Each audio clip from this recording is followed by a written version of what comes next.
Buenos días, buenas tardes, buenas noches, bienvenidos a Vida Ordinaria.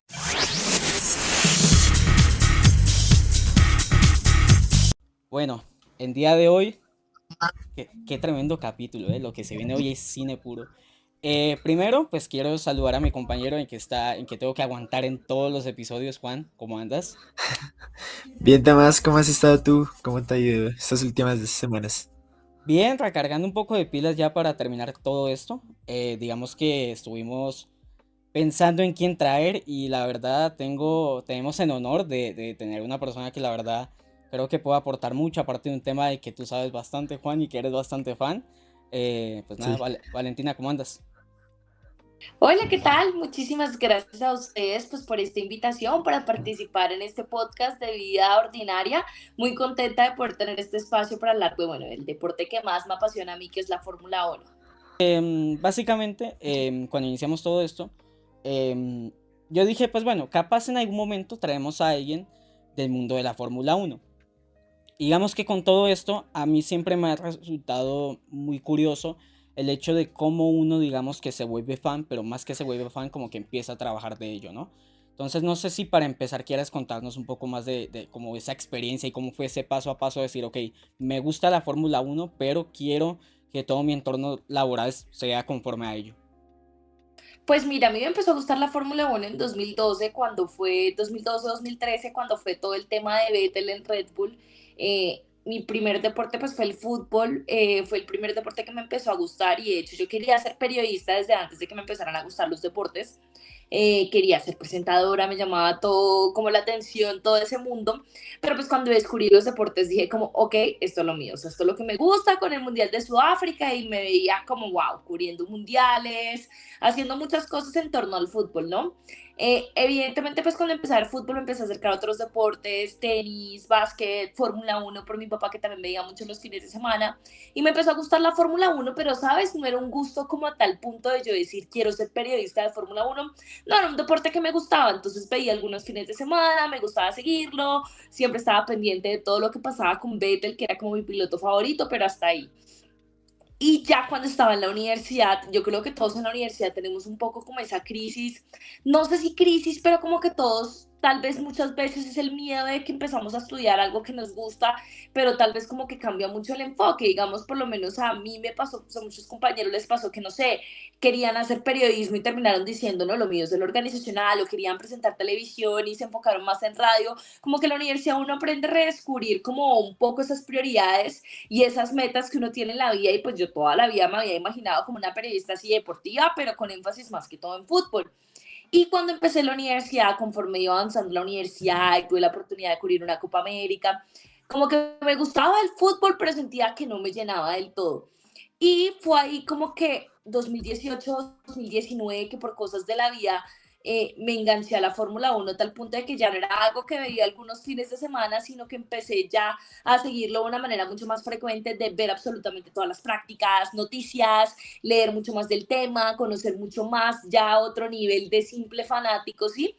Y fue ahí que algo hizo como que clic en mí y dije, esto es lo que a mí no me satura, esto es lo que a mí verdaderamente me gusta, o sea, como que yo prefiero mil veces cubrir esto que cubrir fútbol, ¿sí? Como que sentí que me llenaba mucho más y fue ahí como que dije, ok, tengo que meterme lleno en esto y empecé como a escribir un poco freelance, blogs así en diferentes idiomas de Fórmula 1, buscaba contactarme como con gente del tema, pero pues no tenía como, me sentía un poco frustrada porque yo decía, ok, yo quiero vivir de esto, pero ¿cómo voy a dar el salto a trabajar en Fórmula 1 si estoy en un país donde pues desde que se fue Juan Pablo Montoya la Fórmula 1 pues ya no es tan importante? O por lo menos en ese entonces, en 2018-2019, pues no lo era, aún no había salido Drive to Survive ni nada por el estilo, y como que sentía que era un poco como mío, como que a mis amigos no les gustaba la Fórmula 1, no conocía a nadie que le gustaba, como que no, como que me sentía un poco frustrada porque no podía hablar un poco del tema, ¿no?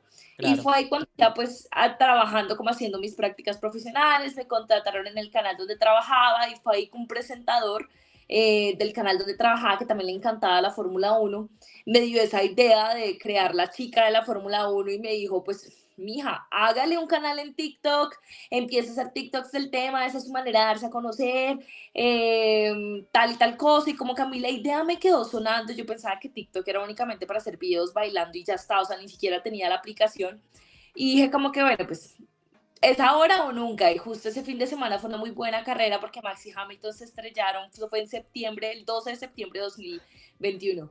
Y ahí tomé la decisión de empezar mi cuenta en redes sociales y al principio era un objetivo como únicamente de, wow, que la gente sepa que esta china sabe de Fórmula 1. No era un objetivo de que yo quiero monetizar, de que yo quiero que me inviten a carreras, nada. Yo decía, yo quiero darme a conocer como una persona que sabe de Fórmula 1. Y ya fue trascendiendo a tal punto de que la comunidad se convirtió muy grande, de que creamos también una página de Instagram, empezó a crecer mucho, mucho, mucho y fue muy positivo porque pues claro, empecé a ver también una oportunidad de negocio y de vivir de ello ahí también. Interesante, interesante porque pues precisamente es como ese redescubrimiento de saber, listo, vamos por acá, pero de qué forma lo vamos a hacer, ¿no? Ujú. Yo particularmente, yo siempre he tenido una pregunta con la Fórmula 1 de forma muy específica porque claro, está el fútbol, está en tenis y hay muchos deportes que digamos que uno puede saber de forma muy fácil cuál es el atractivo que hace que, sobre todo en nuestro país, que es una sociedad que pues digamos que siempre dicen que como el fútbol es de esas cosas que hace que el país se une y nos haga sentir muy felices, pero específicamente con la Fórmula 1 yo siempre me he preguntado cuál es ese atractivo que hace que haya, capaz no en 100% de la gente, pero que sí hayan personas muy en específico que les atraigan, que madruguen para ver las jornadas, cada carrera, estar pendiente de cada competidor. ¿Cuál es exactamente para ti personalmente ese motivo que te hace decir la Fórmula 1 es que no es algo muy especial? Mira, esa pregunta curiosamente pues nunca me la habían hecho, pero yo creo que es un poco como esa adrenalina que tiene el deporte y que hace que no te satures en comparación a otros deportes. Sí, a mí me encanta el fútbol, pero yo no soy de las personas que son capaces de quedarse de 6 de la mañana a 6 de la tarde viendo fútbol. Como que llega un punto en que ya me saturo y me pasó mucho pues trabajando en un canal de televisión que era enfocado a fútbol. Me pasaba que me saturaba, como que ya había un punto que no quería ver fútbol, que se estaba en mi casa muchas veces podía ser sumamente importante, pero yo era no, quiero película, quiero hacer otra cosa. Deportes en los que no te saturas, ¿no? Como la adrenalina de los adelantamientos, muchas veces sí es verdad, hay carreras que pueden tornarse un poco monótonas, pero yo soy de las personas que dicen una buena carrera de Fórmula 1.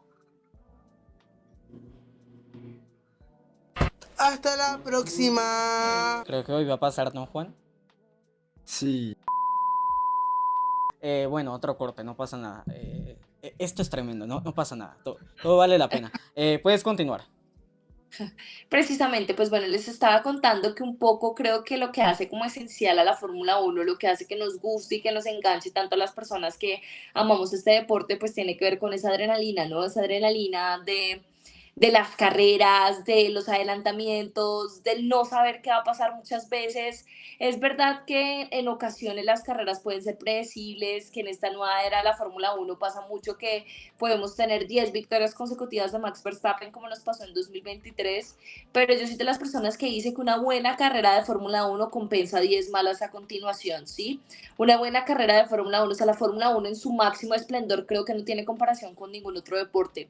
La emoción de los autos, de no saber si se van a chocar, de que haya un safety car, una bandera roja, son tantas las cosas que pueden pasar, esas pequeñas sorpresas, esas historias de, no sé, como en el fútbol cuando el equipo chico le gana al grande, carreras, si tú me pones a preguntar a mí carreras que yo recuerde, no sé, Monza 2020 cuando ganó Pierre Gasly, que nadie se lo esperaba pues en Toro Rosso, muchas cosas de ese estilo son esa adrenalina, esa pasión que tú ves en la pista, creo que es lo que nos engancha, los que nos encanta la Fórmula 1, ¿no? La velocidad. Es un deporte bastante particular, el automovilismo es un nicho muy fragmentado, muy específico.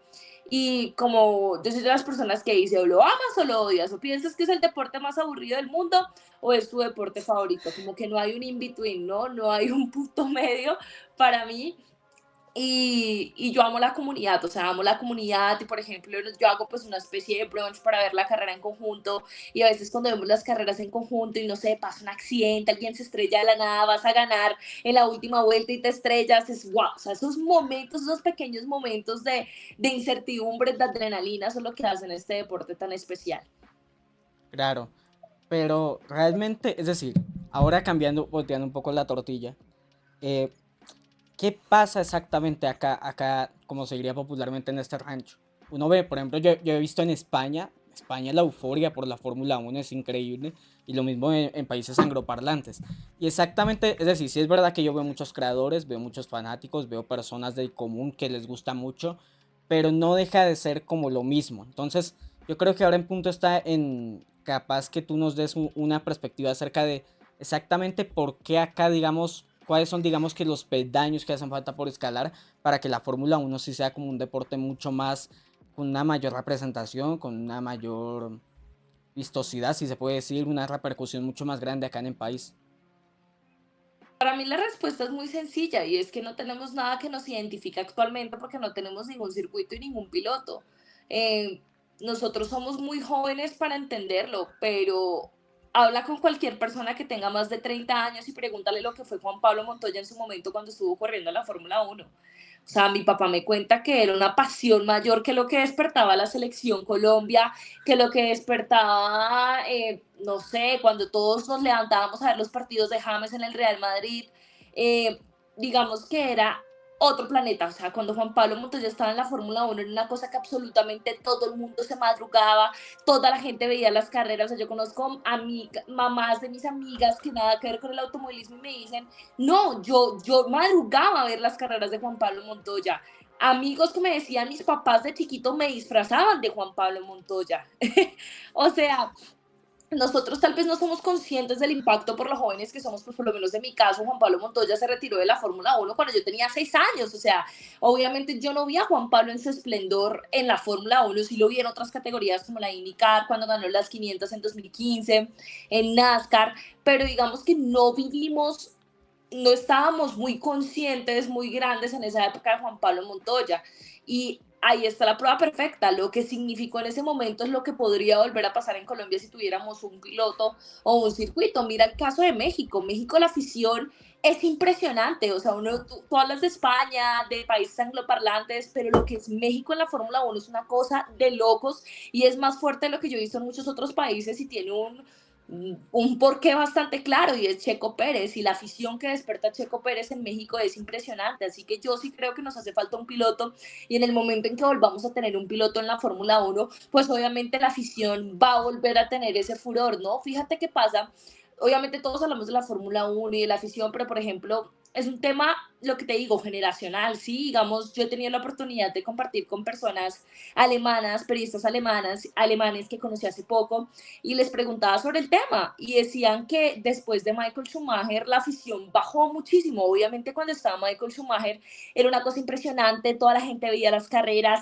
las ciudades se paralizaban, la fuerza por el deporte era muy grande, pero después, pues claramente, por más de que sigue siendo un país con una tradición automotor mucho más fuerte que la que tenemos en Colombia, porque eso es otro tema, ¿no? No solamente se trata de no tener un piloto en Fórmula 1, sino que en Colombia no tenemos esa tradición por los deportes a motor. ¿Qué categorías tenemos en Colombia? TC2000, algunos rally, las 6 horas de Bogotá, monomarca, pero no tienen una gran acogida como por ejemplo si pasan países como Argentina, que el turismo carretera despierta incluso más afición que la Fórmula 1, ¿sí?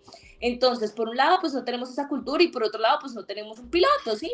Y cuando pierdes un piloto de tu país, pues obviamente ahí se pierde parte de la afición. Y si pasan países como Alemania, que tuvieron a Michael Schumacher hace absolutamente casi nada y que incluso aún tienen un piloto como Nico Hülkenberg, pero Nico Hülkenberg no gana carreras, no consigue podios y por ende no despierta la misma afición. Sí, ¿qué pasa en España, por ejemplo, ahorita? Tienen a dos pilotos como Fernando Alonso y Carlos Sainz, ambos consiguiendo podios. Carlos Sainz el único piloto en ganar una carrera diferente a Red Bull la temporada pasada. Así que cuando tienes tantos pilotos que se desempeñan bien y que están protagonizando en la categoría, obviamente la afición despierta mucho más y eso ayuda a que la Fórmula 1 tenga un auge en esos países. Claro. Ya para terminar, digamos que esta pequeña sección que quise hacer de introducción para pues, la gente que no conoce mucho y eso.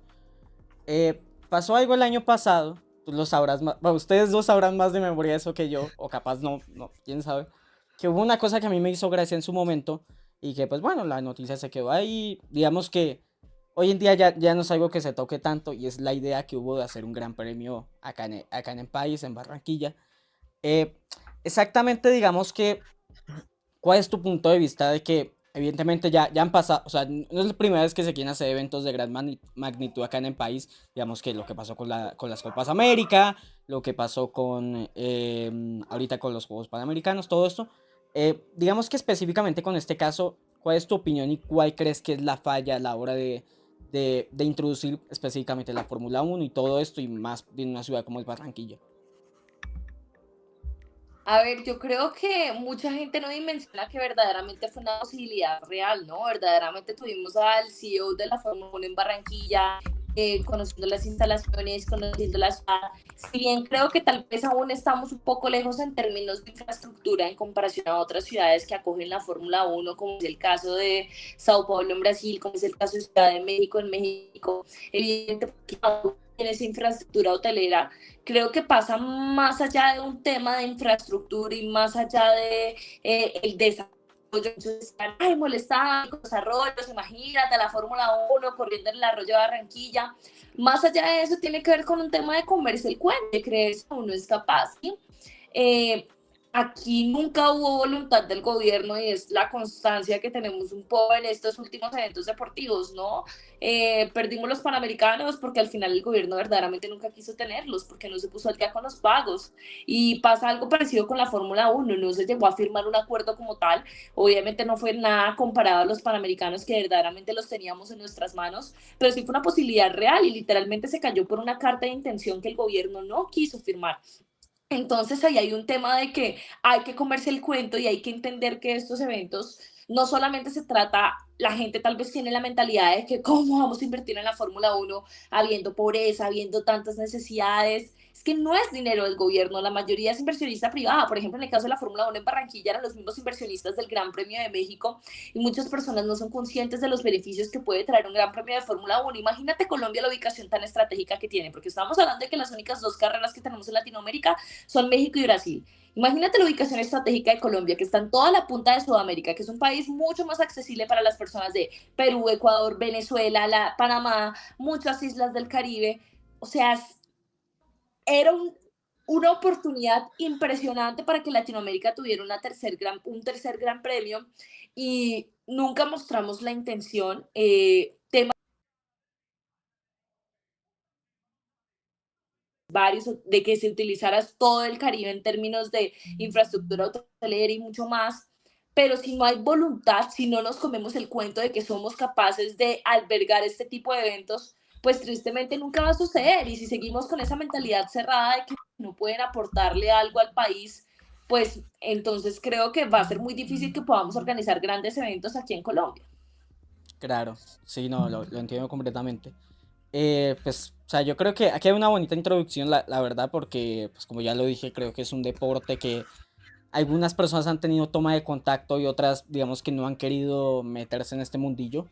Así que ya para entrar en materia con la gente que sí es más apasionada, Juan, yo sé que tienes preguntas, yo sé que quieres, mejor dicho, decir de todo, así que Juan, dale, de una. Bueno, pues, en primer lugar, pues gracias por estar acá otra vez. No sé, es increíble por fin conocer a alguien que es que también sabe del tema. Y pues bueno, creo que yo no sé tanto como lo que tú sabes, pero sí es como, uff, como, no sé, hay mucha opinión en común y pues eso me parece interesante y chévere. Sobre todo lo de Juan Pablo Montoya, lo de la carrera en Barranquilla. Pero bueno, ya empezando con mi sección, como le dijo Tomás, eh, investigué un poquito y creo que tú has ido a una o varias carreras de la Fórmula 1, ¿cierto? Sí. ¿Cómo es esa experiencia de vivir un gran premio? Nunca he podido ir a una carrera, pues por diferentes temas. Mi papá alguna vez lo intentó con mi hermano, pero tampoco se concretó. Y nosotros siempre hemos tenido ese sueño de, uff, que se sentirá estar allá, los carros, las prácticas, la quali, como todo el podio. Entonces, no sé si me puedes contar un poquito de esa experiencia que tuviste. Pues mira, yo creo que no tiene punto de comparación, ¿no? Pero creo que la Fórmula 1 tiene algo muy particular y es importante que la gente lo sepa. Y es que a diferencia de otros deportes, es muy diferente la experiencia en vivo por algo muy sencillo. Y es que en el fútbol tú vas a un estadio y sí, no vas a tener las mismas cámaras que tienes en televisión, pero ves absolutamente todo el partido. Eso no pasa en la Fórmula 1. Tú estás sentado en una parte del circuito y ves los carros pasar rápido y ahí está, ¿sí? Si tú quieres ver bien una carrera, de saber todos los adelantamientos, de saber absolutamente todo lo que pasa, pues te quedas desde la comodidad de tu casa viéndola en un sofá. ¿Qué es lo que hace tan especial el ir a ver la Fórmula 1 y la pregunta que todo el mundo le hace a uno, ¿por qué se va a ir a meter una carrera? Porque la gente paga millones si lo ve mejor desde la comodidad de su casa. Sí, lo vas a ver mejor, pero hay muchos elementos que la gente no tiene en cuenta y que de verdad son para gente que es muy aficionada. Por lo menos a mí lo que más me apasiona de ir a ver Fórmula 1 en vivo va a sonar muy gasolinero, pero es el olor a caucho quemado. O sea, si olor a caucho quemado de los neumáticos es una cosa que de verdad, o sea, para mí es, o sea, se me pone la piel de gallina, el sonido de los autos, el verlos así de cerca, sentir que tienes ahí esa pasión por los deportes a motor que, o sea, de verdad, ahí aplica la frase de Bad Bunny. Los autos de F1 son más rápidos en persona, de verdad, los carros, o sea, mucho más rápidos en persona. O sea, tú ves una largada en vivo, tuve la primera, pues digamos que la largada tú solamente la puedes ver si estás en la recta principal el día de la carrera. Yo había tenido la oportunidad de estar en paddock la primera vez en México, pero pues era un día de clasificación únicamente el día que estuve en paddock. Digamos que la primera vez que vi una largada en vivo fue en mi última carrera de Fórmula 1 que fue en Brasil el año pasado. Y fue impresionante, fue una cosa de locos porque de verdad ahí te das cuenta que son mucho más rápidos. O sea, la largada en televisión no se ve de esa manera, es una cosa de locos. Ver muchas cosas que no muestra la transmisión en el sentido de que, por ejemplo, cómo se organiza una grilla de partida, qué pasa cuando se acaba la carrera y los autos regresan a los pits, ¿sí?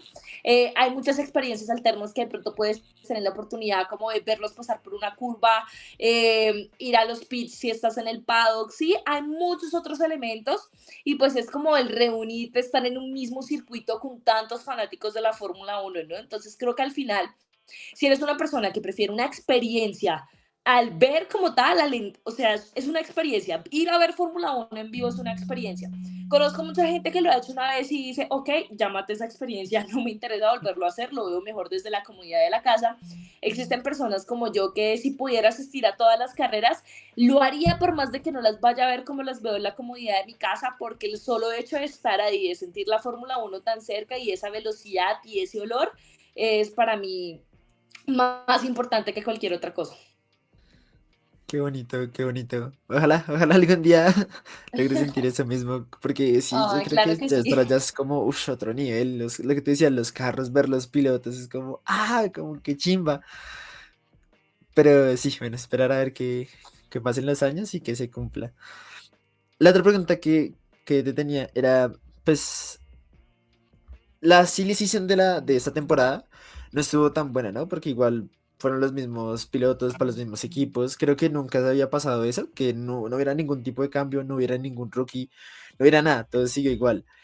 Y que a poquitas semanas de empezar esa temporada vaya este cambio, esta explosión que fue como Hamilton Ferrari, Sky Sports lo dijo, yo no sé qué, yo estaba en la universidad y yo me acuerdo que una amiga me dijo, es mi fan, me dijo sí sé que Hamilton pasa a Ferrari y yo como, no, eso no pasa. Yo dije como Hamilton se retira en Mercedes y me decía, no, en serio, mira y aparecía la cuenta oficial de la F1 y yo quedé como, uy, no, yo no me lo pude creer.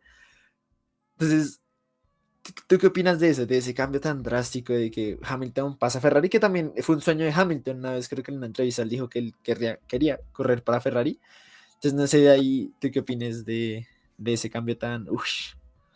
Yo creo que ahí queda clara la frase que ha dicho mi piloto favorito de toda la vida, Sebastián Vettel, y es Everybody's a Ferrari fan. Even the Mercedes guys, when they say they're Mercedes fans, they're Ferrari fans. Todos son fanáticos de Ferrari, o sea, a ver, Ferrari es igual a Fórmula 1, es igual a automovilismo, es igual a velocidad, y al final creo que todos sabíamos que en algún momento iba a llegar ese lugar para Hamilton, pero muchos, o sea, como que en un momento lo pensamos, pero tal vez a estas alturas ya no lo veíamos, ¿sí? Siempre que Hamilton iba a renovar sus contratos con Mercedes, siempre era el mismo rumor, se va para Ferrari, se va para Ferrari, y nunca pasaba, y yo personalmente como que ya como que había, no sé cómo decirlo, como give up on the idea, porque ya, o sea, ya había dicho, bueno, pues ya no va a pasar, te tiene 39 años, ya se retira Mercedes, ¿sí? Porque uno no veía ese cambio posible, ¿sí? Pero obviamente pues fue un gran impacto a pesar de que en algún momento, pues yo si tú me preguntas a mí, yo qué pensaba hace 5 años, yo decía, si algún día Hamilton va a correr para Ferrari, pero ya ahorita pues no lo veía viable y que suceda a estas alturas de la cara a un nuevo cambio de reglamento, lo que pasó en su momento con Mercedes, que muchos llamaron de loco a Hamilton cuando se fue en 2013 para Mercedes y terminó dando con la mejor decisión de su vida porque terminó en el equipo ganador con las nuevas regulaciones. Hamilton, el hecho de que diga que tiene ese mismo sentimiento, pues es algo que claramente le mete miedo a todos los equipos y que obviamente está como esa mística de la ilusión de devolverle la gloria a Ferrari, de ganar el octavo en la misma escudería de Michael Schumacher, ¿sabes? Como que va más allá únicamente del rendimiento deportivo y creo que es sin lugar a dudas el traspaso más importante en la Fórmula 1 en esta última década y creo que muchos se atreverían a decir que la historia, ¿no? Así que creo que todos coincidimos en que ya queremos que empiece la temporada 2025, que Sí. queremos que pase este año rápido para ver todo lo que va a pasar, porque es que también el movimiento de Hamilton pues trae otras consecuencias, porque trae un movimiento en Mercedes, no sabemos para dónde se va a ir Sainz, pero lo más probable es que no sea Mercedes, o sea, no va a ser un tú por tú. Entonces eso abre toda una bolsa, todo un mercado, toda una posibilidad de movimientos que evidentemente pues pone esta temporada muy interesante y esos movimientos son también los que hacen llamativos la Fórmula 1, ¿no? Tal vez por eso pues muchos no teníamos muchas expectativas de cara a esta temporada porque decíamos, bueno, no hubo ningún movimiento, ninguno se va a tener que adoptar un nuevo auto, un nuevo equipo, no hay como un elemento que te meta un poco de sazón antes de la temporada. Pero obviamente ahorita teniendo esos cambios para 2025, el Hamilton yendo a Ferrari, pues sin lugar a dudas es algo histórico y algo que creo que todos los fanáticos de la Fórmula 1 vamos a disfrutar y no me parece cuando la gente dice, que Hamilton, que falta de lealtad, ¿no? Pasar de Mercedes a Ferrari, pues no, es que la lealtad no existe en la Fórmula 1, la Fórmula 1 es un deporte que al final los pilotos piensan en sí mismos y no se trata de que ser un Francesco Totti, yo quiero estar toda la vida en la Roma, quiero estar toda la vida en Mercedes, pues no, lo siento, pero no, los pilotos van a donde van a ser campeones. Y si Hamilton quiere lograr el octavo y ve que en Ferrari de pronto tiene más posibilidades de hacerlo o que consiguiendo ese cambio pueda acercarse a ello, pues lo va a hacer sin lugar a dudas. Ok.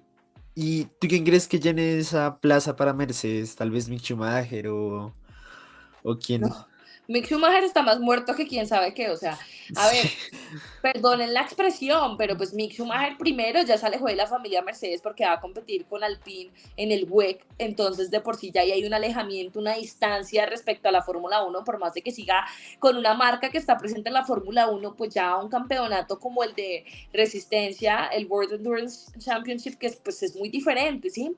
Entonces obviamente si tiene buenos resultados, podría llegar a tener un acercamiento, pero yo honestamente no creo que para Mercedes pues la mejor opción sea tener a alguien como Mick Schumacher, ¿sí? A mí me encantaría volverlo a ver en la Fórmula 1, pero siento que se está alejando y que si lo hace no está para llegar a un equipo como Mercedes, ¿sí? Sobre todo teniendo en cuenta que sí, Toto Wolff dijo que buscan un segundo piloto, que quieren que el equipo lo lidere Rosen, y está bien que le quieran dar prioridad al piloto que lleva más tiempo en la escudería, pero al final si te pones a pensar, si Ferrari va a tener a dos pesos pesados como lo son Hamilton y Leclerc, pues los demás equipos también tienen que avisparse y de pronto ser un poco más arriesgados a la hora de escoger sus alineaciones y por qué no optar por dos pilotos que puedan llegar a competir ese lugar de primer piloto, ¿no? Y es un rumor que ha sonado mucho en las últimas semanas, por mucho de que Toto Wolff haya dicho que buscan un segundo piloto. Si quieres vencer a tu enemigo, pues tienes que buscar competirle de la mejor forma posible y la mejor forma posible no es trayendo un Mick Schumacher. O sea, ¿cómo vas a reemplazar a un Hamilton con un Mick Schumacher? ¿Cómo vas a reemplazar a un Claro. Hamilton con un Valtteri Bottas, sabes? O sea, Russell está lejos de ser lo que es Hamilton y no puedes reemplazar a Hamilton con un piloto de ese perfil. Así que yo sí creo que Mercedes debería traer a un piloto que, si bien tal vez su actualidad no sea la mejor, tenga esa experiencia y ese background de piloto campeón, ¿no? Por eso me encantaría de pronto, no sé, verlos hacer un movimiento atrevido tratando de llevarse a un Fernando Alonso. Te diría que Sebastián Vettel, porque claramente lo amo y tiene esa sangre de campeón, de haber sido 4 veces campeón en la Fórmula 1, pero pues habría sido diferente el panorama si se hubiese mantenido corriendo, ¿no? Vettel pues el año pasado no corrió, no se mantuvo en actividad, no fue lo mismo que Fernando Alonso, que cuando se retiró temporalmente de la Fórmula 1, pues estuvo en el Dakar, estuvo en otras categorías, ¿sí? En este caso pues es totalmente distinto, pero sí siento que Mercedes tiene que apostar por un piloto, por un peso pesado, para poder hacerle competencia a lo que va a hacer Ferrari con Hamilton y con Leclerc, y lo mismo debería hacer Red Bull también. Sí. ¿Tú crees que en algún punto, en algún futuro, Vettel vuelva a correr? Porque, por ejemplo, Vettel también es mi piloto favorito. Sí, es como la historia es como similar. A mi papá le gusta mucho Red Bull. Yo empecé a ver mucho Fórmula 1, pues ya mucho tiempo después, cuando ya estaba en Ferrari, pero yo igual veía la historia y yo era súper fan. Yo me acuerdo, no sé si viste ese video donde él dijo como todos los campeonatos de los. Yo lo intenté aprender, yo era como con el video y yo repasando así cuando estaba desparchado. Entonces, sí, a mí también me encantaría como volverlo a ver, pero según pues, tu opinión, ¿tú crees que él vuelva? Si te fuera un Audi, pues tal vez en un Mercedes no, por lo que dijiste que hacer tiempo no corre, pero ¿crees que existe esa posibilidad de volverlo a ver correr? Yo creería que, a ver, la posibilidad siempre va a estar, sí, pero yo creería que tal vez más bajo un rol de lo que hizo Michael Schumacher en su momento, que fue volver para estar en Mercedes y ayudar a desarrollar el auto, ¿no? Creería que Vettel podría volver en un tipo de rol de ese estilo, de desarrollo, pero si te soy sincera, por más de que a mí me encantaría volverlo a ver correr, yo no lo veo con esa sangre de Fernando Alonso, con esa sangre de Michael Schumacher de querer correr hasta el final. Yo a Vettel lo veo involucrándose mucho más en el automovilismo, pero en esa parte más administrativa, de pronto gerencial de un equipo de Fórmula 1, de llegar a un equipo con el objetivo de en un futuro llegar a ser, no sé, una especie de team principal, desarrollando sus temas de sostenibilidad, ¿sabes? Como que no veo tan cercana esa posibilidad. Me encantaría, pero si te soy sincera, no veo a Vettel con esa, no sé, como con esa pasión latente de seguir corriendo todo el tiempo, ¿sabes? Y sí, pues quién sabe, ¿no? Porque igual Vettel, sí, lo que tú decías, sí se le siente como esa, como ya estoy cansado de correr todos estos años, ya al final ya no mucho, en cambio pues Alonso sí es más como bueno, me fue re mal, pero el otro con toda. En cambio Vettel siento que sí se bajoneó mucho, pues que además con ese año, no sé, ya estaba todo triste, yo era como, Vettel, ¿por qué? Como bonito volverlo a ver ganar, pero pues nada, al final hizo cosas también chéveres, ¿no? El podio en Turquía Baku con Ferrari. Sí. también. Y sí, el de Baku Baku. con Es que él Aston tuvo Martin. hartos. Sí, sí, sí. Entonces, no sé, esperar a ver también qué pasa con eso. Y pues la última pregunta eh, es, pues es muy cliché, pero igual, para ti, ¿cuál es el mejor piloto de la historia de la Fórmula 1 en términos de De la historia. conducción? Sí, de toda la historia, en términos de conducción Ayrton y Senna. de como el mejor. ¿Ayrton Senna? Ayrton Senna siempre. Y no lo vi correr en su momento, obviamente no lo pude ver en vivo, pero tú miras los videos, lo que hizo en diferentes circuitos, creo que fue una carrera, creo que fue en Brasil que terminó una carrera sin la caja de cambios funcionarle bien. O sea, son muchas cosas, muchas hazañas, lo que representó para el país, lo que representó para la Fórmula 1 en ese momento, ¿sí? Yo tuve la oportunidad de estar en el Gran Premio de Brasil, que fue mi última carrera de Fórmula 1 en noviembre del año pasado, y te das cuenta de ese impacto que dejó y de lo que representa Senna para todas las personas allí, el visitar su tumba, ver Interlagos, que fue un circuito tan especial para él.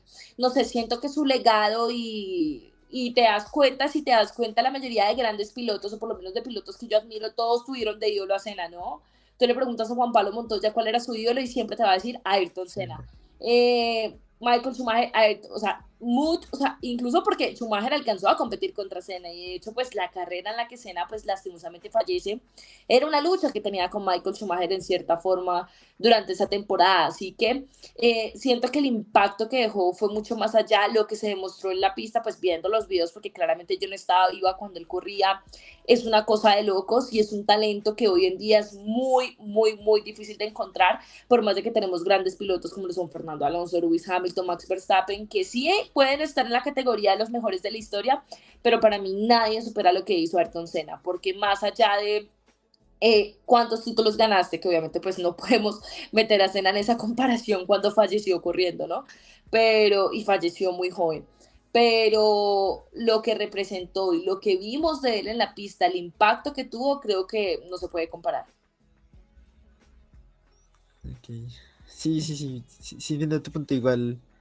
Sí, es por ejemplo la técnica que le usaba con el clutch, no sé qué se llama doble clutch, o bueno, no sé, que en las curvas lograba más velocidad, ver todo eso, que en Mónaco, es que hay varias historias como de ese estilo, ¿no? Por ejemplo, creo que fue en la de Las Vegas, que el muro se movió como 1 centímetro y por eso se estrelló en una vuelta, pero siempre estaba buscando esos límites exactos. También, sí, el ejemplo que tú diste, ¿no? El de Brasil, que quedó con la caja como en tercera y cuarta y correr pues con la caja en tercera y cuarta, ¿no? Es muy complicado. Entonces, para mí también es un increíble piloto. Yo también lo pondría como uno de los mejores. Y yo tengo una opinión como, ¿cómo se llama este? Que es un piloto que siento que es muy subestimado, creo que es la palabra. Sí. Y es Juan Manuel Fangio. No sé, ¿tú qué opinas de ese piloto? Ese fue el que corrió desde el No, ganó 5 50, campeonatos y el fue de los cinco campeonatos. primeros pilotos, pues corrió en los primeros campeonatos de Fórmula Uno. Evidentemente. Siento que es difícil opinar cuando no tenemos muchos videos de esa época, cuando pues no pudimos verlo, no digamos que de escena tenemos más material.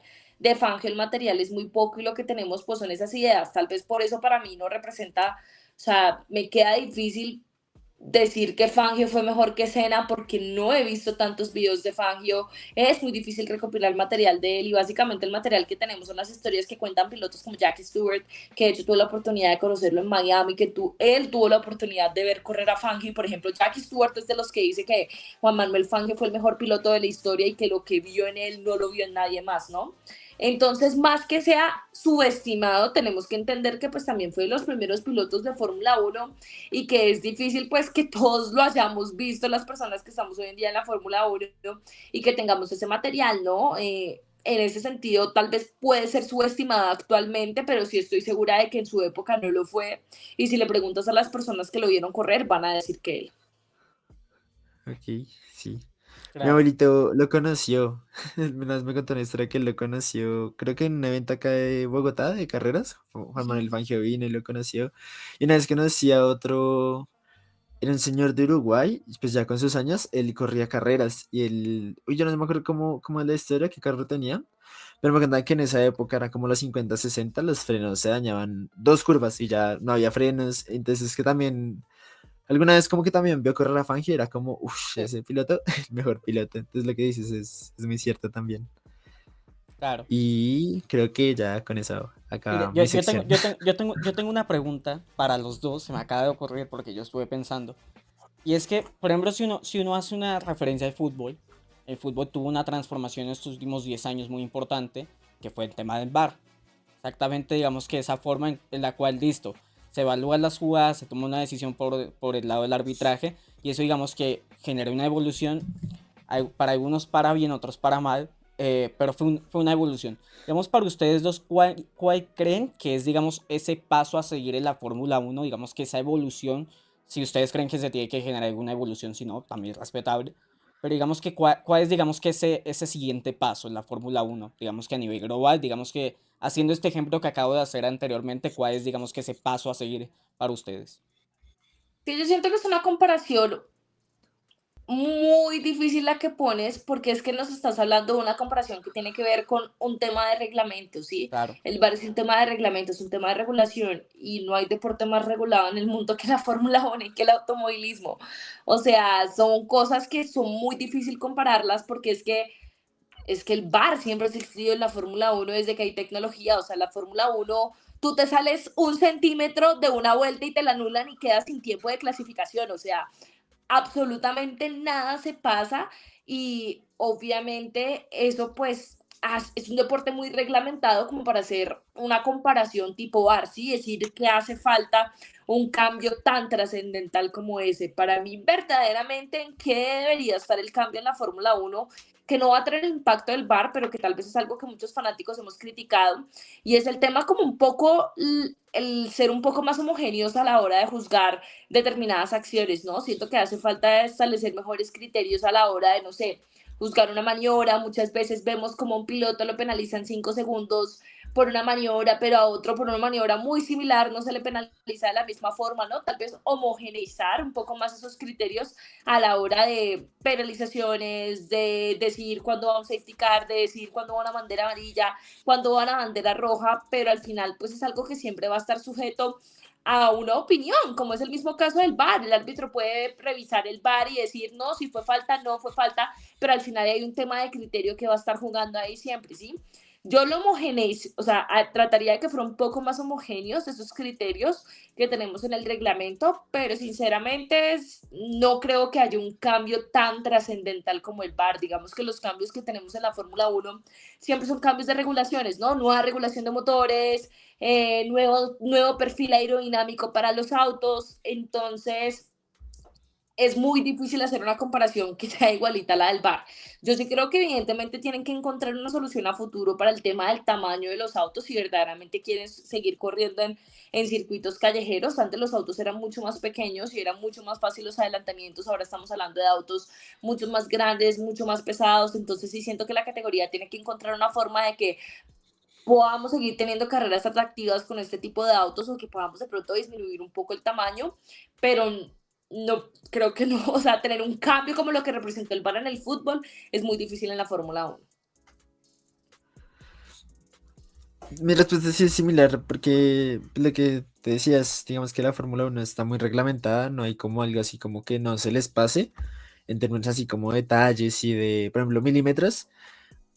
Yo siento que el próximo cambio que puede haber en la Fórmula 1, pero pues no es de reglamento, sino es más de aerodinámica, es la eliminación del DRS y las zonas de DRS, porque últimamente pasa que los carros tienden a solo adelantar en esta zona, y si es bien porque pues para eso está el DRS, para adelantar, pero ya hay veces, hay carreras donde solo hay adelantamientos en esa zona, contra lo que pasaba antes, que trataban de adelantar en varios puntos de la pista.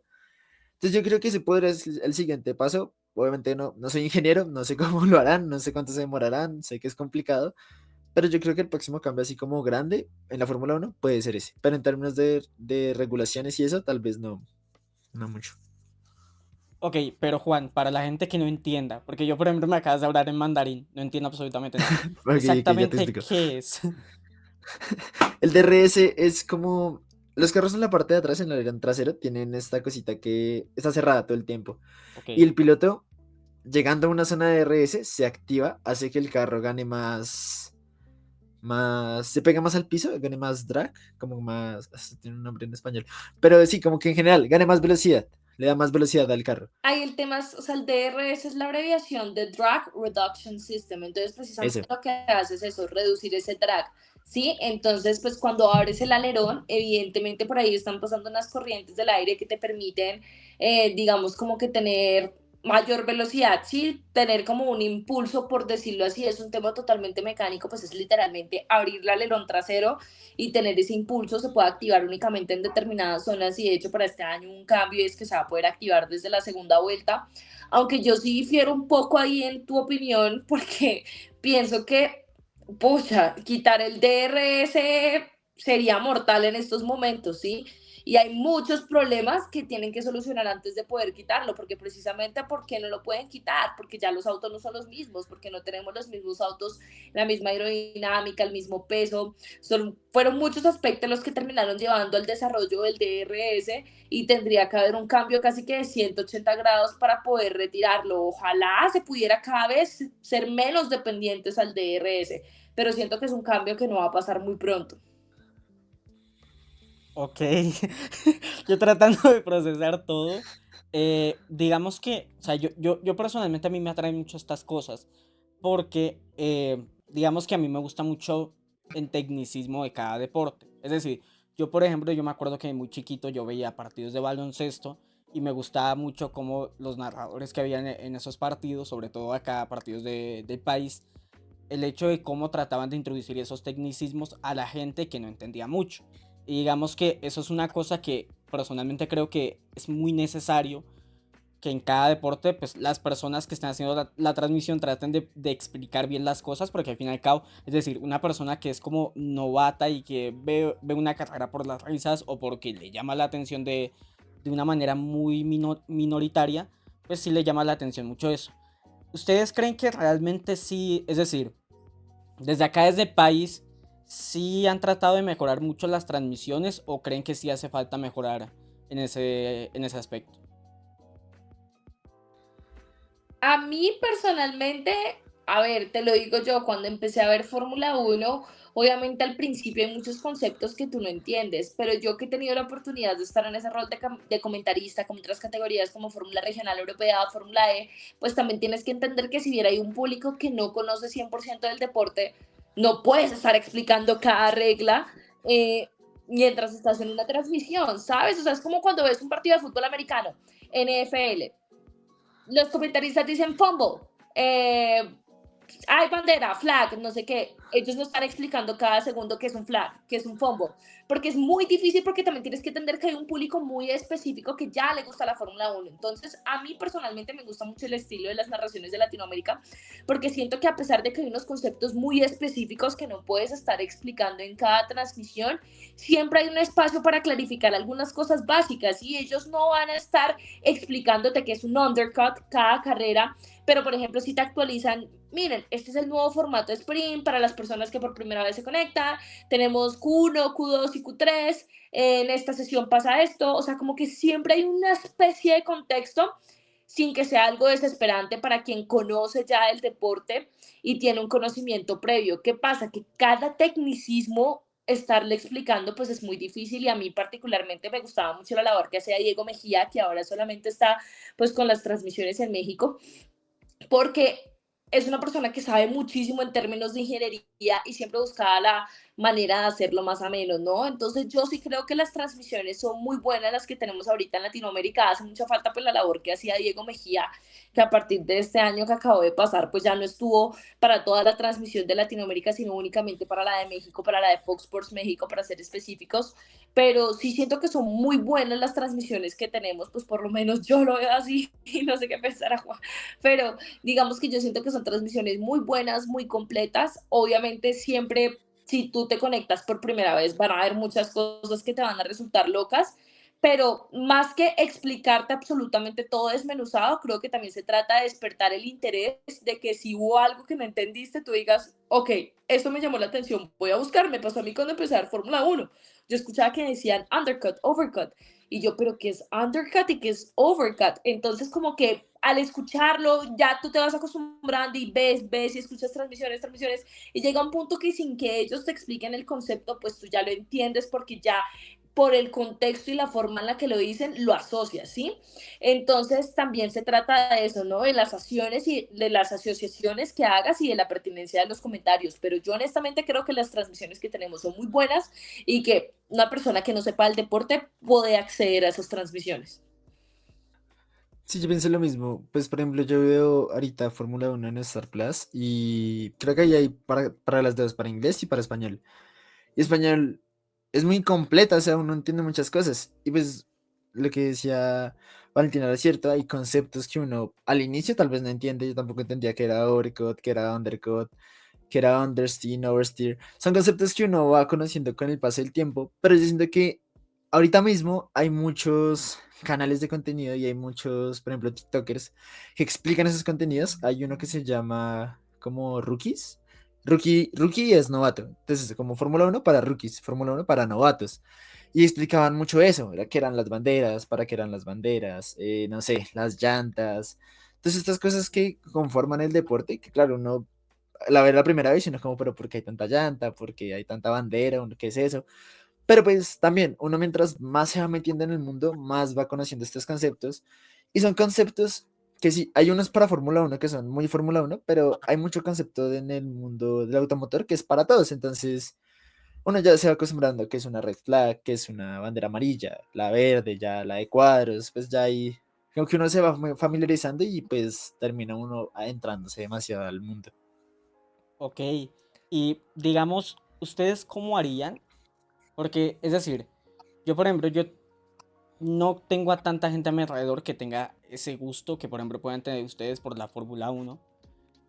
Digamos, ¿cuál creen que es la clave para que, digamos que una persona que desde cero no conoce nada, no le atrae nada, llegue a estar como en una posición parecida a la de ustedes de decir, listo, no sé si quieran, digamos que señalar el específico algún momento de la Fórmula 1, algún competidor, algún equipo, no sé si digamos que haya algo en específico que ustedes digan, empieza por acá. No entiendo muy bien la pregunta, si te soy sincera. Es decir, mira, tú imagínate que yo vengo acá y ustedes están haciendo una conferencia sobre Fórmula 1, normal. Y yo quiero interesarme por todo esto, pero no sé por dónde empezar. Si tú tienes algún competidor, algún momento específico, algún highlight, no sé, que Pepito Pérez arrebasó a Juanito Alimania en no sé qué curva, en no sé qué carrera, alguna transmisión en específico, algún equipo por el cual, digamos, uno puede empezar a enamorarse de esto. Algo Yo así creería que que... la... No, yo creería que, o sea, a ver, obviamente hay que mencionarlo, mucha gente ha empezado a ver Fórmula 1 por la serie de Netflix, por Drive to Survive, y no está mal. Obviamente hay muchos fanáticos de la Fórmula 1 que critican esto porque son, se nota que eres fan de Drive to Survive y se creen superiores por ver Fórmula 1 antes de Drive to Survive.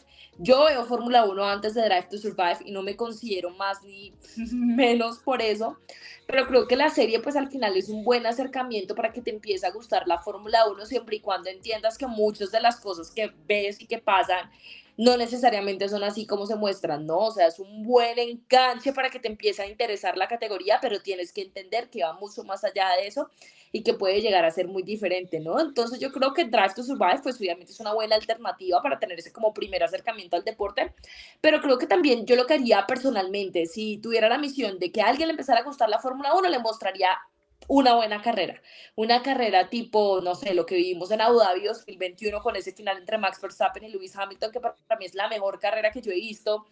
Les mostraría una Alemania 2019, una carrera loca con lluvia en la que cualquier cosa puede pasar, con mil adelantamientos, accidentes, un Brasil 2019 con la hazaña de Verstappen sobre Hamilton, una carrera como Brasil 2016 que Max dio un show en la lluvia, o sea, como que les mostraría una carrera muy, muy, muy top en la que pasen, mejor dicho, todo lo que puede pasar en la Fórmula 1 en una temporada, que pase en una sola carrera y creo que pues ese sería muy buen enganche.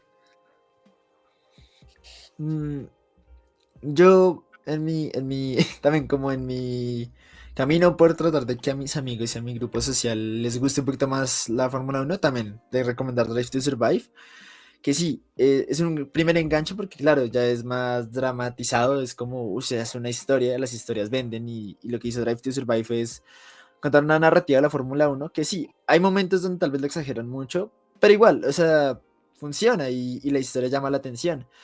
Entonces, eso por un lado, Drive to Survive me parece una muy buena opción. Y también, como la Fórmula 1 sube estos como momentos de las carreras o momentos de los pilotos o accidentes de los pilotos o como cositas así, pues accidentes no tan graves, ¿no? Que son como recopilación de muchas cosas, como mucho caos en las carreras más caóticas, no sé, las carreras donde hubo más como cambios en el clima, que por ejemplo, no sé, los pilotos van a cambiar llantas y pasan como esos imprevistos donde la llanta tal vez se sale, no está bien puesta, el carro se cae. Eso hay mucho contenido de ese tipo en el canal de Fórmula 1 de YouTube. Yo recomendaría eso porque son cosas corticas que uno le va ¿Hay llamando la canal, perdón? atención y le da... Sí, hay canal, hay canal. Y a uno le da como llamando la atención y después se pone a ver, no sé, más vainas del automotor o uno ya se pone a ver, no sé, los resúmenes de las carreras y ya ahí poco a poco se va metiendo gracias a ese contenido como cortico, que igual son clips de 1 minuto y medio, le cuentan a uno el contexto y pues lo que pasó y ya, y siguiente clip. Entonces ese es buen contenido, yo lo recomiendo mucho. Pues bueno, Juan, enganchando con esa pregunta, digamos que a ti específicamente, Valentina, pues porque eres, al fin y al cabo eres creadora, eh, ¿qué tan fácil es hoy en día empezar a crear contenido sobre Fórmula 1? Y digamos que, obviamente, pues como ya has explicado un poco sobre el mundo de TikTok, pero digamos que si tú lo ves desde la perspectiva, por ejemplo, de YouTube, que tienes un canal de YouTube, tema de TikTok, ¿cómo ves tan fácil hoy en día el hecho de crear contenido, no solo desde la visualización, sino también en tema de la calidad del contenido y de generar? Yo creo que es mucho más difícil que cuando yo empecé, porque cuando yo empecé pues no éramos muchas las personas que hacíamos este tipo de contenidos y cada vez hay más gente que hace más contenidos. Entonces es más difícil aún diferenciarte y como posicionarte con un nombre, ¿sí? O sea, gran parte de mi base de seguidores yo la construí en 2022 y si te das cuenta ahorita han salido y salido y salido y salido nuevos creadores de contenidos y cada vez es como un mayor reto poder diferenciarse, poder empezar de cero, ¿sí? Entonces yo sí siento que hoy en día pues es mucho más difícil que cuando yo empecé y que la clave radica en, bueno, ¿qué me va a diferenciar, sí? Y en no dejarse guiar únicamente por los likes, porque es que si tú te dejas guiar únicamente por los likes y por crecer únicamente, pues acorde a eso, pues llega un punto en el que no vas a hacer contenido de calidad, sí, porque es verdad, puedes crecer haciendo el contenido de calidad, pero muchas veces es más fácil hacer un TikTok diciendo que Charles Leclerc es muy bonito y con eso te viralizas, a hacer un TikTok explicando por qué Leclerc no debería ser el piloto número uno en Ferrari, un ejemplo, ¿sí? Entonces, siento que hoy en día pues el reto es mucho, mucho mayor porque está el tema de cómo me voy a diferenciar de los demás creadores de contenidos de Fórmula Uno.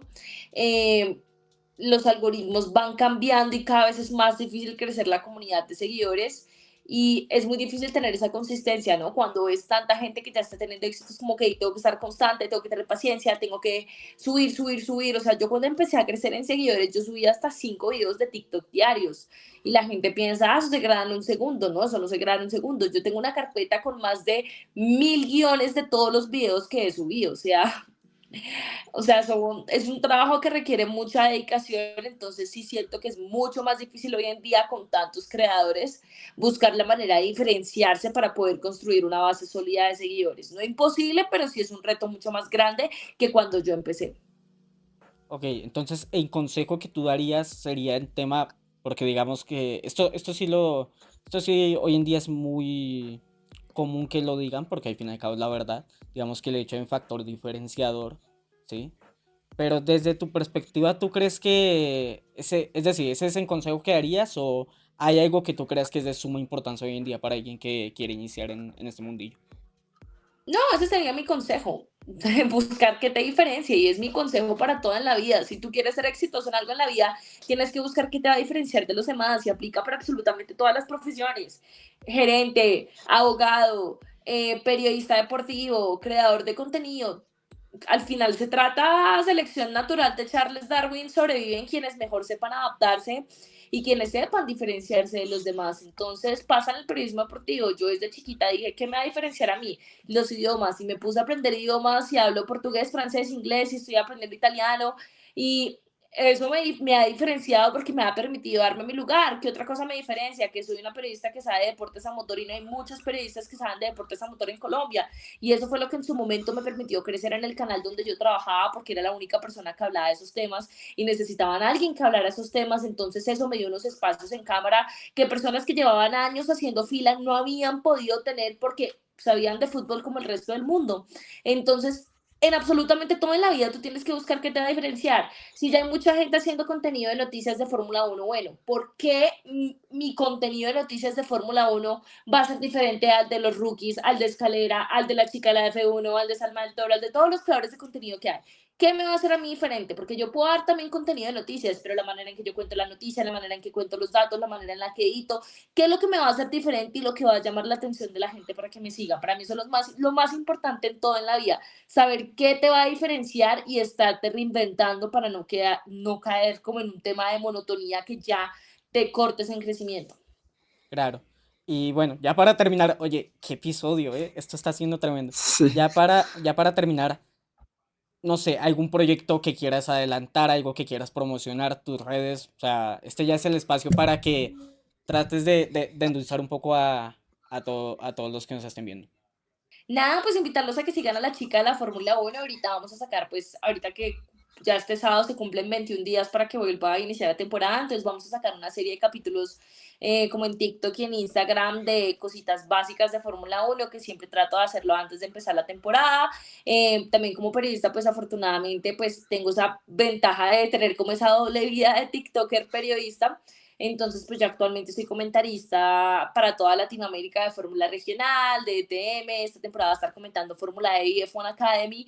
Entonces, los invito a que sigan las transmisiones de Fórmula E, que sigan las transmisiones de F1 Academy, que es la categoría femenina. Vamos a estar como comentarista también. Entonces, pues bueno, cada vez la idea es poder estar más presente en muchos espacios de deportes automotor. Hay un programa que va a salir muy pronto a la luz en Claro Sports de deportes a motor en el que también vamos a estar. Entonces, la idea es cada vez poder posicionarnos más, no solamente como creadores de contenido, sino también como periodistas del deporte automotor. Wow, pues se vienen cositas, literalmente, se vienen cositas. Sí. Pues nada, yo particularmente voy a decir que precisamente creo que esto era lo que yo estaba buscando, como encontrar a alguien que nos ayude a, ok, contemos la Fórmula 1, contémosla de una forma chévere, tratemos de apasionar a la gente que no sepa, por ejemplo, yo en este caso. Así que pues nada, agradecerle, seguramente esto no lo vea él porque no, digamos que no tengo mucho contacto con él, pero agradecerle a Juan Nicolás por haber mencionado tu nombre específicamente porque digamos que como ya estamos terminando la temporada del podcast, pues digamos que todos estos episodios son con invitados, ¿no? Y mágicamente apareció tu nombre y creo que fue una gran oportunidad precisamente para contar esto, aprovechando también que a Juan le apasiona mucho este mundillo. Nada, no sé si quieres decir algo más, Juan, antes de ya. No, pues que gracias, porque pues hace resto no tenemos un invitado y la verdad fue un capítulo que me emocionó mucho. Hace mucho tiempo no tenía un capítulo así como que yo dijera como, uff, qué chimba de capítulo. Entonces, de verdad, muchas gracias por aceptar la invitación.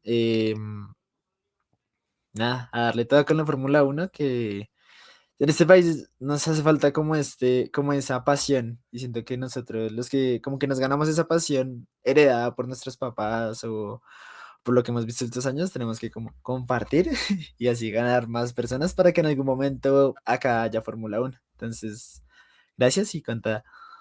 No, esto está, el episodio está tan bueno que hasta se me apagó la cámara. Vale, últimas palabras, no sé qué quieras decir. La verdad, esto es increíble. Mientras conecto la cámara.